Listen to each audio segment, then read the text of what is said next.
ഗണിതശാസ്ത്രത്തിൽ ഇന്ത്യയുടെ തനത് സംഭാവനയർപ്പിച്ച സംഗമ ഗ്രാമ മാധവന്റെ പേരിൽ ഗണിതശാസ്ത്ര പഠന കേന്ദ്രം സ്ഥാപിക്കുന്നതിന് മുന്നോടിയായി സംഗമ ഗ്രാമ മാധവന്റെ ഭവനം മന്ത്രി ഡോക്ടർ ആർ ബിന്ദു സന്ദർശിച്ചു.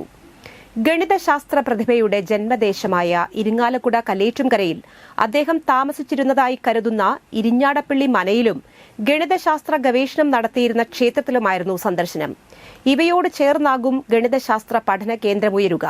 ഒരു ഗണിതശാസ്ത്ര പഠന കേന്ദ്രം എന്ന നിലയിൽ വിദ്യാർത്ഥികൾക്കും യുവാക്കൾക്കുമെല്ലാം ആഴത്തിലുള്ള അവഗാഹം പകർന്നു നൽകുന്ന വിധത്തിലുള്ള കേന്ദ്രമാണ് ലക്ഷ്യമിടുന്നത്. അദ്ദേഹത്തിന് ഉചിതമായ സ്മാരകം ഒരുക്കാനാണ് തീരുമാനം. കേരള ശാസ്ത്ര സാങ്കേതിക മ്യൂസിയവുമായി ബന്ധപ്പെട്ടാണ് പദ്ധതി. ബജറ്റിൽ പ്രത്യേക തുകയും നീക്കിവച്ചിട്ടുണ്ട്. BC 8 മുതൽ AD 18 വരെയുള്ള നൂറ്റാണ്ടുകളിൽ ലോക ഗണിതശാസ്ത്രത്തിന് ഇന്ത്യ അമൂല്യമായ സംഭാവനകൾ നൽകിയിട്ടുണ്ട്. ഇവരിൽ പ്രഥമ സ്ഥാനീയനാണ് കേരള സ്കൂൾ ഓഫ് മാത്തമാറ്റിക്സ് എന്ന് ലോകം വിശേഷിപ്പിക്കുന്ന ഗുരുശിഷ്യ പരമ്പര സ്ഥാപിച്ച സംഗമ ഗ്രാമമാധവൻ. ലോകപ്രസിദ്ധ ഗണിതശാസ്ത്രജ്ഞൻ ജെയിംസ് ഗ്രിഗറിയുടെ ആചാര്യനായി അറിയപ്പെടുന്ന സംഗമ ഗ്രാമമാധവൻ ത്രികോണമിതി, ജാമിതി, കാൽക്കുലസ് എന്നിവയുടെ രൂപീകരണത്തിലും പങ്കുവഹിച്ചതായി ഗണിതശാസ്ത്ര സമൂഹം വിലയിരുത്തുന്നു. ഈ വർഷം തന്നെ കേന്ദ്രത്തിന്റെ പ്രവൃത്തി ആരംഭിക്കാൻ കഴിയുമെന്നാണ് പ്രതീക്ഷയെന്ന് മന്ത്രി ഡോക്ടർ ആർ ബിന്ദു പറഞ്ഞു. ആളൂർ പഞ്ചായത്ത് പ്രസിഡന്റ് KR ജോജോ, വൈസ് പ്രസിഡന്റ് രതി സുരേഷ് എന്നിവർ മന്ത്രിയോടൊപ്പം ഉണ്ടായിരുന്നു. സംഗമ ഗ്രാമ മാധവൻ ഇരിങ്ങാലക്കുടയിലെ ഗണിതശാസ്ത്ര പ്രതിഭയായിരുന്നു.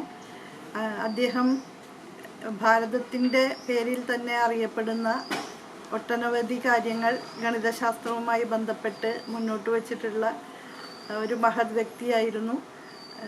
നീണ്ട ഒരു ഗുരുശിഷ്യ പരമ്പരയ്ക്ക് തുടക്കം കുറിച്ചുകൊണ്ട് അദ്ദേഹം നൽകിയിട്ടുള്ള മഹത്തായ സംഭാവനകളെ അനുസ്മരിച്ചുകൊണ്ട് ഇരിങ്ങാലക്കുടയിൽ അദ്ദേഹത്തിന് ഉചിതമായിട്ടുള്ള ഒരു സ്മാരകം ഒരുക്കണമെന്നാണ് കരുതുന്നത്. അത് കേവലം ഒരു കെട്ടിടത്തിൻ്റെ രൂപത്തിൽ മാത്രമായിക്കൂടാ, ഒരു ഗണിതശാസ്ത്ര പഠന കേന്ദ്രം എന്നുള്ള നിലയിൽ വളരെ സജീവമായി നമ്മുടെ വിദ്യാർത്ഥികൾക്കും യുവാക്കൾക്കുമൊക്കെ ഗണിതശാസ്ത്രത്തിൽ ആഴത്തിലുള്ള അവഗാഹം പകർന്നു കൊടുക്കുന്ന വിധത്തിലുള്ള ഒരു കേന്ദ്രമായിരിക്കണം എന്നാണ് ആലോചിച്ചിട്ടുള്ളത്.